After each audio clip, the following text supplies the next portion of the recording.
stepdad has passed away.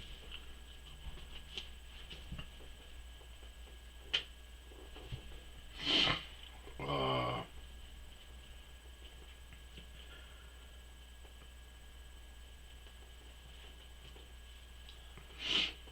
March is usually a pretty good month. It's my birthday on the 10th, my mom's birthday on the 16th, the anniversary of their marriage, which I was a witness to, and Lynn's best man, I guess.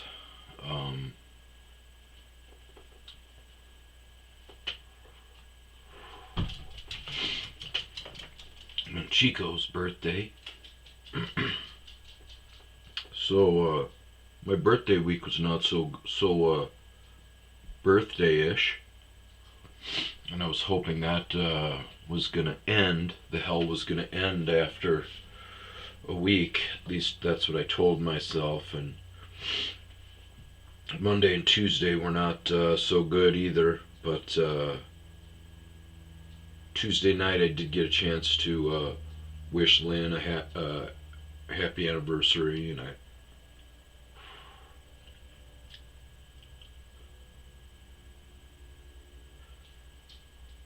thanked him for being a part of our family, and taking care of my mom, which is awesome. I'm glad I got to say those final words to him, because I didn't get a chance to say those to my dad before he passed, which is by far my biggest regret in life. So I got that.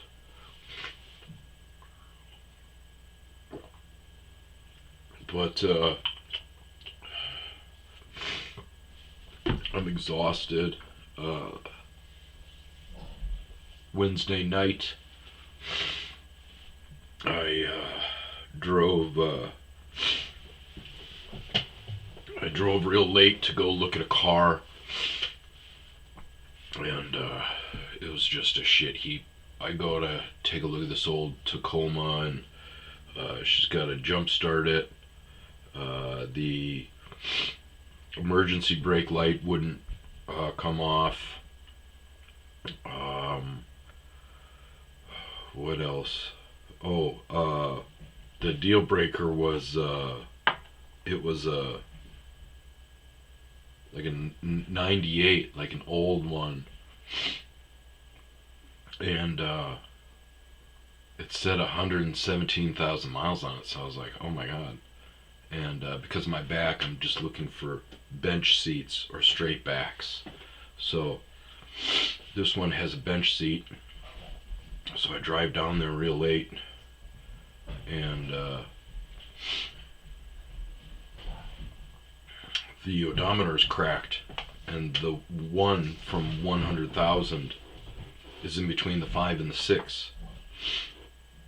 And before that, when the lady that I've been talking to doesn't speak Spanish, so she had to bring over a translator, and there were some iffy, I could see some body language changed, like he didn't want to say something. And at one point I said, why are you selling the truck? And she's like, oh, da da da da da. And he's like, her husband's in jail.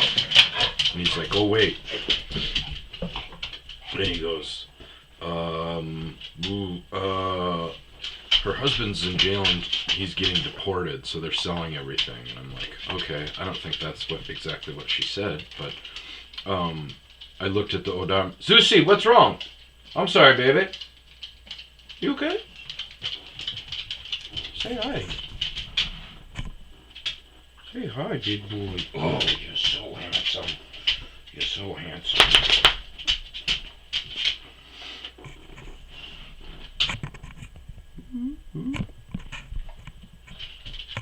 So, the odometer is in between the 5 and the 6, and I'm like, odometer? And he goes, oh, it's broken. And I'm like, dude, there's no way. This is 117,000 miles. There was so much wear and tear on this thing that But they must have taken it back and forth to Mexico a bunch of times or something. So I walked away from that. I'm driving home. My mom calls me up and she goes, "Hey, Lynn got sick. He's been having some. He's always had some stomachy stuff, indigestion type stuff. He's had a few different things done to him that were gonna resolve it, and it never did. And I mean, Lynn is a 87-year-old guy, but he's getting around. He's still golfing every once in a while. Up until a couple of years ago, he was golfing every month. Um, I mean, up until like 8 years ago, he was still practicing his dentistry. Um, but he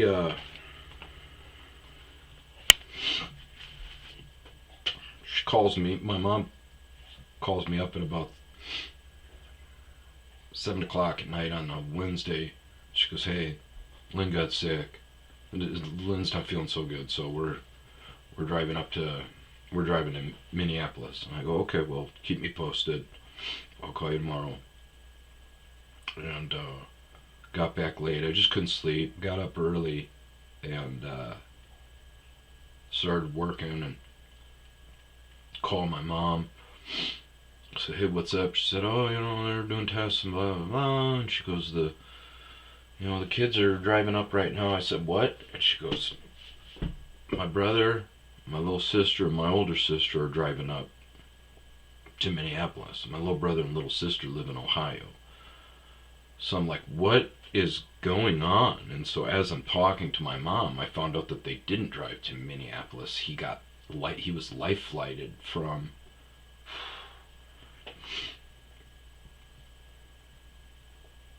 a small town in northern Minnesota where they're living, and was life flighted to Minneapolis. So this is a big deal. So I kind of shut everything down at work. I had a mechanic buddy here working on some stuff. Sent him home. My cleaning lady was here. Sent her home. Pulled up tickets, airline tickets. Found an airline ticket, real cheap, from Mesa to Minneapolis, and it was only like 160 bucks. I was like, "Oh shit, I should just buy this." But there were 8 seats left, so my little brother said he was going to get there soon and talk to the doctors, and then he would call me. So once he talked to the doctors and found out it was pretty serious, he let me know. I went back on the website. There was only 1 seat left now, so I booked that, and it was for $400 now. So that was a 7 o'clock flight, and so I had about 3 hours to pack up and get all my stuff to the airport. So I ran around town looking for some vapes, and finally just went to my dispensary and found a credit card in the parking lot, turned that in. It turned out to be the manager who gave me a free vape, which is good because the other 2 that I bought I lost on the trip. So I get to the airport, and it's like 5 o'clock. I have plenty of time, and I still barely make the flight.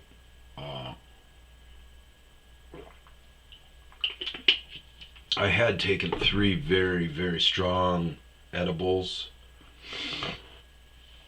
and a quick chug of a beer and a couple of big bowls. But the airport that was once really awesome is a total fucking mess now. You have to go in and wait in line to go to a kiosk to be self-served, to put a sticker on your bag. Then you have to wait in line to go to the actual check-in. And then it's this crazy maze, up, down, through a middle thing to get to the security thing. Yeah, it was a mess, but I made the flight, had a crying baby.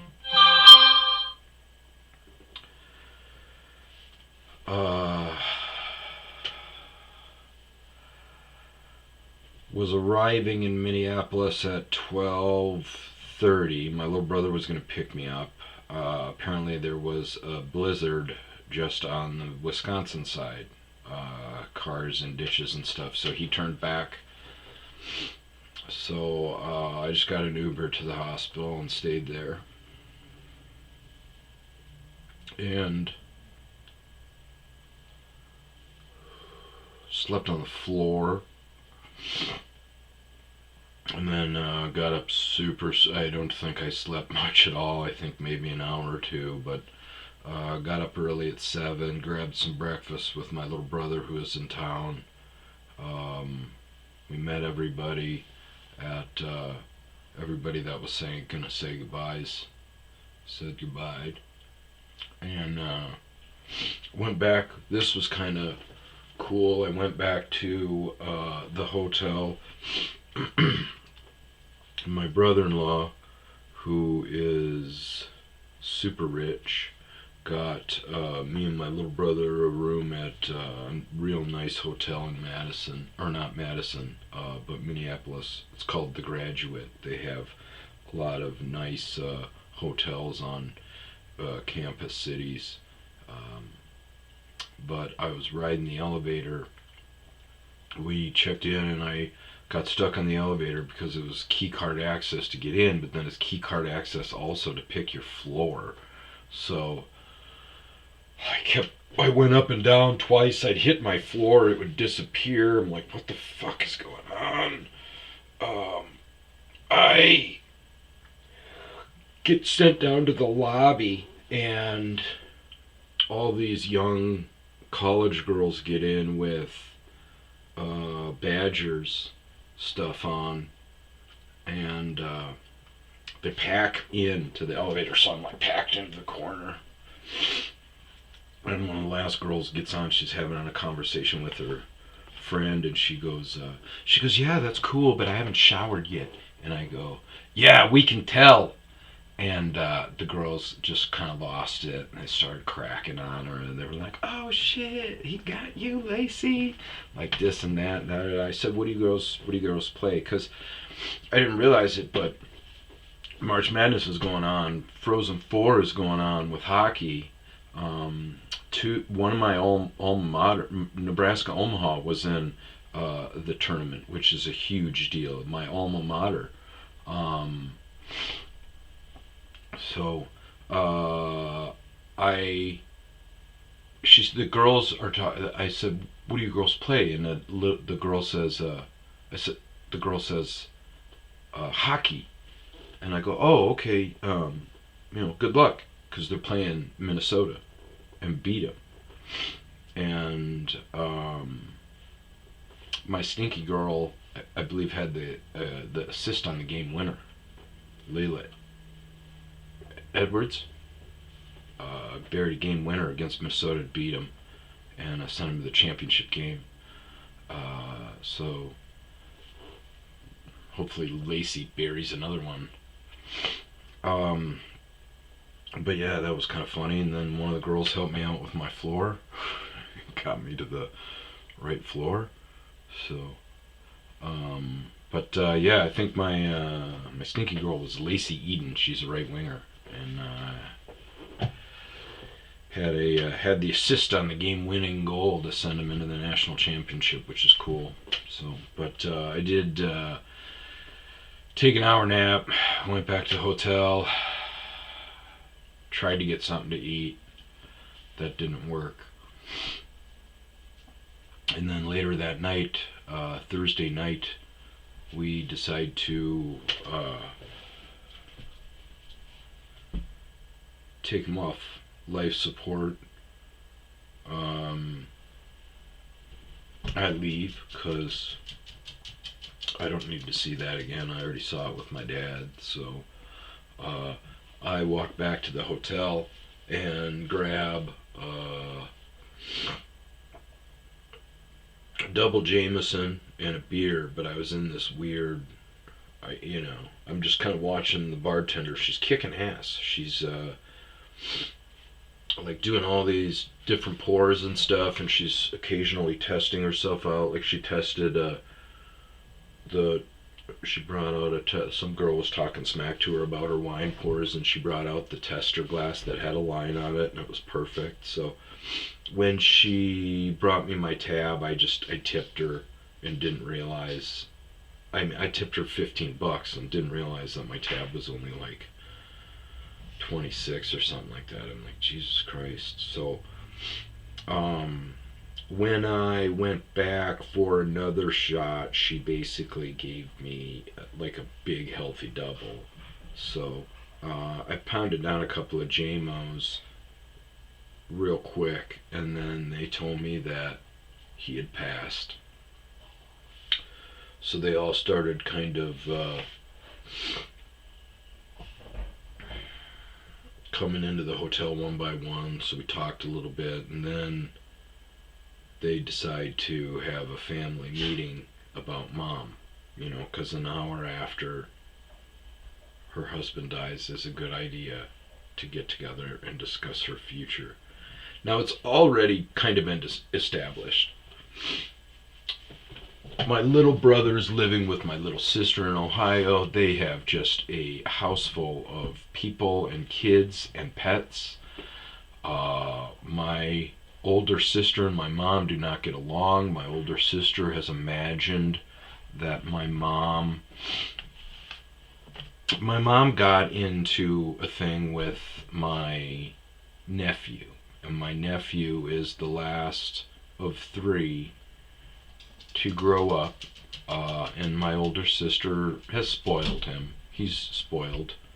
Um, when the last couple of times I've stayed over at their house, he will wake up early in the morning and throw a tantrum because I'm in his room. The last time I stayed over there, he was like, I don't know, 8 or 10 or something like that, old enough. But I'm sleeping. I got into town late, and I'm sleeping in the morning, and he comes in. I'm sleeping, and my fucking pillow gets pulled out from. I'm like, what the fuck? And I turn around, and I go, hey, buddy.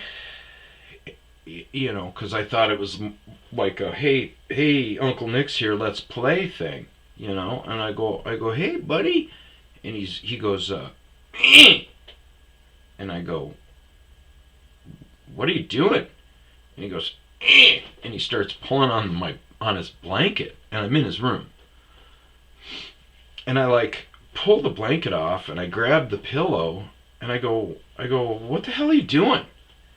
And he goes, mine. And I go, dude, get the fuck out of here.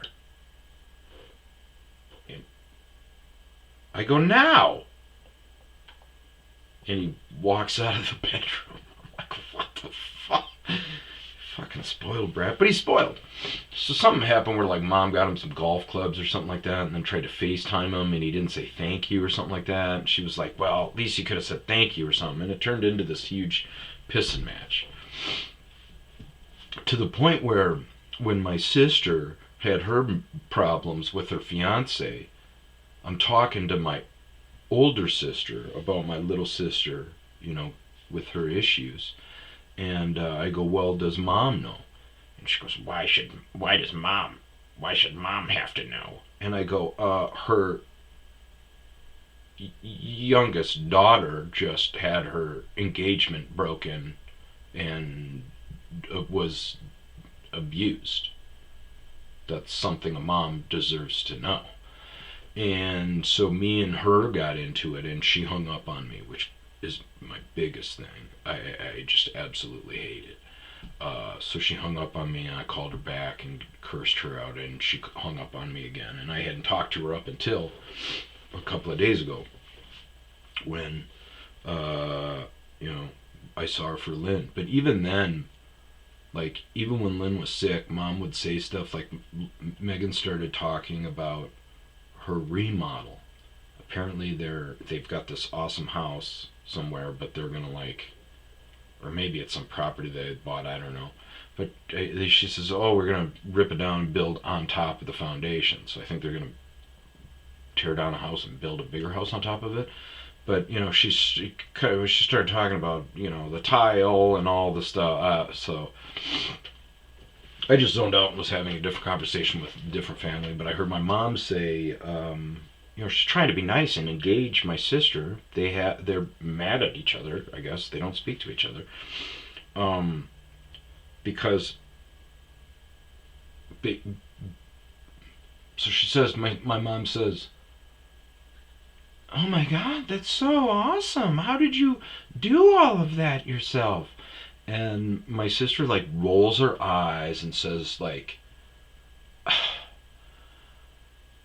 "First I called the architect and was like all snippy about it. I was like, oh fuck this bitch." So I left, went smoking. My my sister has imagined like my mom. So because of this whole AJ thing, my sister started imagining this stuff that when she was younger, my mom used to emotionally abuse her or something like that. My sister started telling me this, and I was like, no. I go, no, we grew up together. Nope. She goes, what are you talking about? I go, no. She was always, "Oh, you're beautiful and you're so beautiful, my beautiful princess." Yeah, this was a different time. She physically abused us. She hit us with coffee mugs and hairbrushes and uh, a remote. She hit my sister with a remote one time, but no, she never emotionally damaged you. And that kind of ended that conversation. But I honestly think my sister doesn't have anything else. She's on the verge of being an empty nester. AJ will probably live with her until he's 30. I'll bet. Um, but it honestly feels like she's just imagining. She's in the church. That's her thing. She does church 24/7. Everything's God. She's caught up in that, so maybe she's trying to find some kind of slight, something to, I don't know. But I had the conversation before we stopped talking. I'm like, look, mom's not healthy. She doesn't have that long. So for you to pull this petty shit at this point is, you know, I'm not taking part of it. So we've already kind of established that she cannot be alone. I think one of my siblings brought the county into it. I think my little brother brought a social worker into the situation. My mom probably has Parkinson's, dementia, some because she can't get up, she can't get down, she's very unhealthy. Um, she can't clean up her messes, her house a pigsty. My stepdad's bedroom is nice and tidy. The rest of the house is disgusting. So my stepdad was just a great dude. He was an affable guy, and I think his first marriage, he was married to a real bitch. And I think with my mom, I think they just appreciated each other, and he just kind of let my mom do whatever she wanted. He was definitely a yes ma'am, and so that turned into a crutch. Um, but I mean, we know she can't. She gets lost. She got lost. She was like just a couple of streets away from the hospital and got lost. But we know she can't be alone. So the plan was to talk to her about assisted living. She would fight us on that, and then I would have to move her down here. I've got extra room. We've got a good relationship, so it just kind of makes sense. So uh, that's that. Now, they hate that I'm so matter of fact. They hate that I make decisions. My brothers and sisters hate that. So I always bring them into it. I ask for their advice. I ask what they want to do. When they brought up how filthy the house was, it was because my little sister went and visited. So they've all been bickering and talking about it. And then my little brother finally calls me and brings me into it, shows me a picture of some poop on the ground and an egg. Apparently she dropped an egg on the kitchen and just fucking Big Daddied it with some newspaper, put some newspaper over it. So he shows me these pictures and I go, I go, all right, I'll call him. And he goes, no, no, no, we want to set up a Zoom call to discuss it and everything. I go, that's not going to be good. It's going to be like seem like we're ganging up on them, and they don't have the technology to do that. She doesn't know. And he goes, no, no, no, us. Let's figure it out. And I go, no, I don't want to sit and listen to all of you guys bitching about what you went through. I'm going through my own shit right now. We know it's a problem. Let's. And he goes, okay, well let me talk to them and find out. I go, okay, great. So later on that afternoon, I call up Lynn. I go, hey, how's everything going? Earlier, he had said something to me about me visiting, and he was like, you don't want to. He pulled me aside at some point. I could tell he was embarrassed. He goes, honestly, you don't want to come up and visit us. It's the place is really, really, really messy right now. And I go, I don't care. I'll come up and help you clean. And he goes, no, it's just trust me. And I go, okay, okay. So we'd already kind of talked about this. Now he is 87 and probably forgot, but when I called him up, he was kind of no, no, no, everything's fine. Yeah, we've been working on that. And we've got a plan to get it all clean. And I go, okay, well, just to let you know, I'm going to be up in 2 months, so that's plenty of time to get the place squared away. And if it's gross for some reason, and if it's my mom, then I don't. If you don't want to be the bad guy, I'll be the bad guy and insist that somebody come in and come in and clean. And he's like, no, no, no, don't worry about it, we got it. And I think I called my mom too and hinted around about me coming up and visiting. And then my little brother found out that I called him and I could tell by his voice that he got mad that I did it. So this is the kind of give and take that I have with my siblings. So an hour after my stepdad died, I'm probably 4 or 5 JMOs into the bag already, and they decide to have a family meeting about what we're going to do with mom. So of course it's I don't know, maybe half hour, 45 minutes, or an hour. I don't know how long we went, but it was everybody bitching and discussing their thoughts, and I let them do that. And then I said, look, I was like, look, I don't know, I think this is the wrong time for it, blah, blah, blah. And I said, this is, you're full. This is, you don't have a good relationship with her right now and wouldn't want her in your house. I have plenty of room, and she's a bit more receptive to me, and I don't take any shit from her. We've got a good relationship. The only feasible plan, if she doesn't accept the assisted living, is coming down and living with me.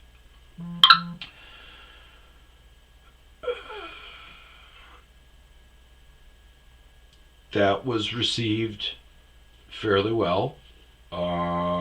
We talked about different things, different, assisted living things. I went out to have a cigarette. I come back in, and I hear the girls talking about and then we don't give her the clothes until we hose her down at least, and and I won't give her the new clothes at all until. And I go, what the fuck is going on here? And they're like, oh, we're talking about cleaning mom before I go, her husband just died for the second time in her life. And you guys are talking about giving her a prisoner delousing type thing before, just 6 hours after her husband died. And so this started up an argument. I said, look, we all know what's going to happen. We all know things are going to change for her, and things will be for the better. She'll be healthier. Wherever she ends up, she is going to get checked out by a doctor, and she's going to have to start working out, and she's going to be better. I don't think ganging up on her 6 hours after her husband died is the right way to go. And of course my older sister, not of course, but my older sister started arguing with me about the ganging up aspect of it, and I'm like, all right, that's it, fucking meeting adjourned. I went out to have another cigarette, closed up my tab. I come back in. My older sister is consoling my sister-in-law now, who's full-on grieving, you know. My older sister is trying to, I don't know, it just seemed. So I leave, go up to my room, book a flight for 6 in the morning.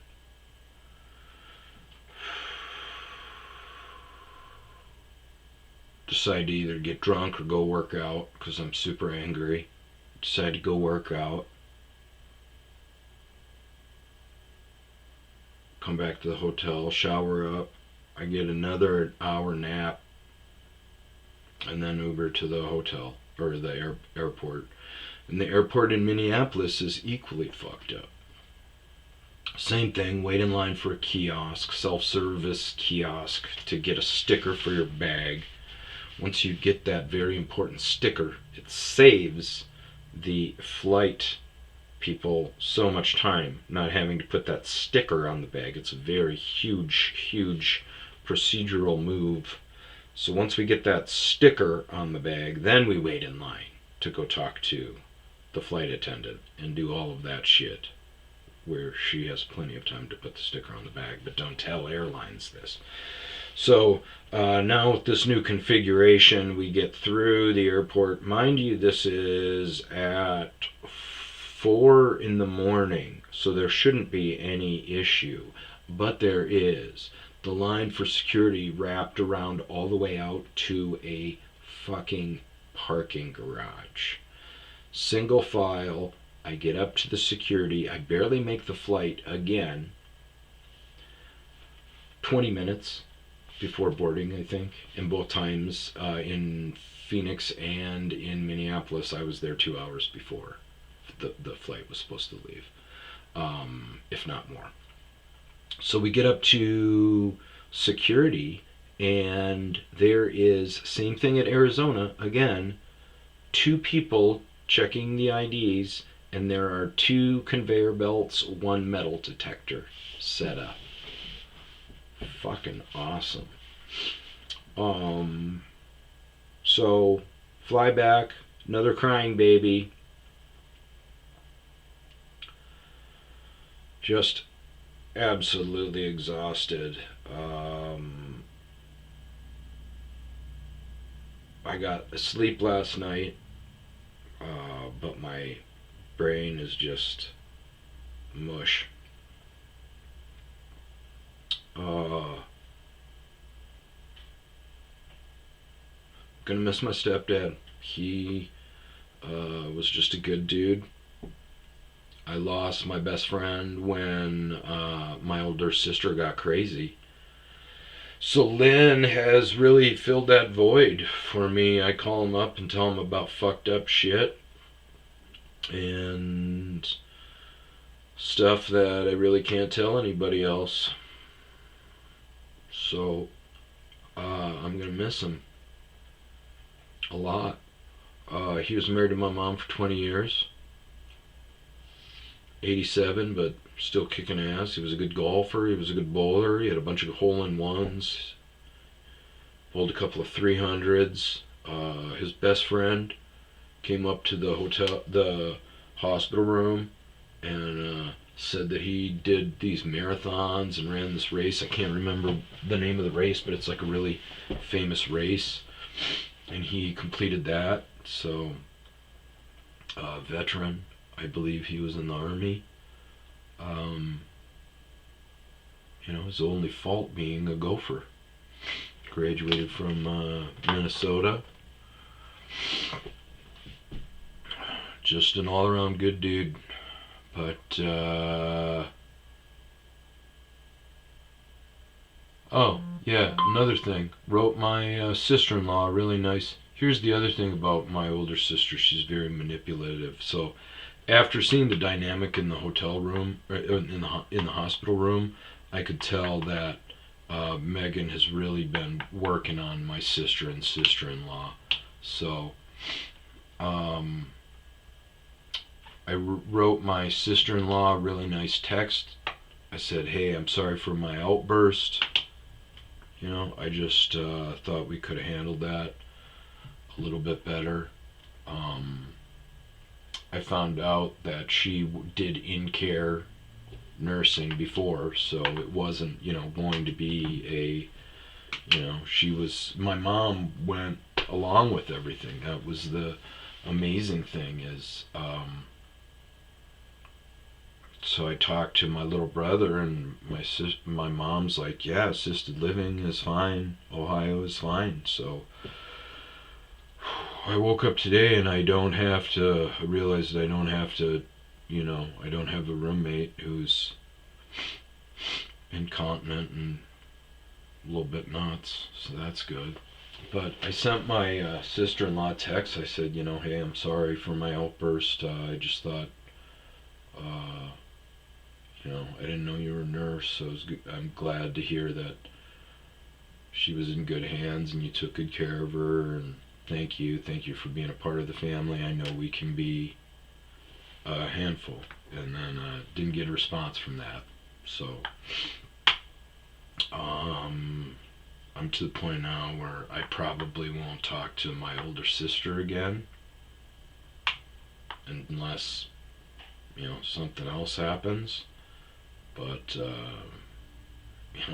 fuck that bitch. Um,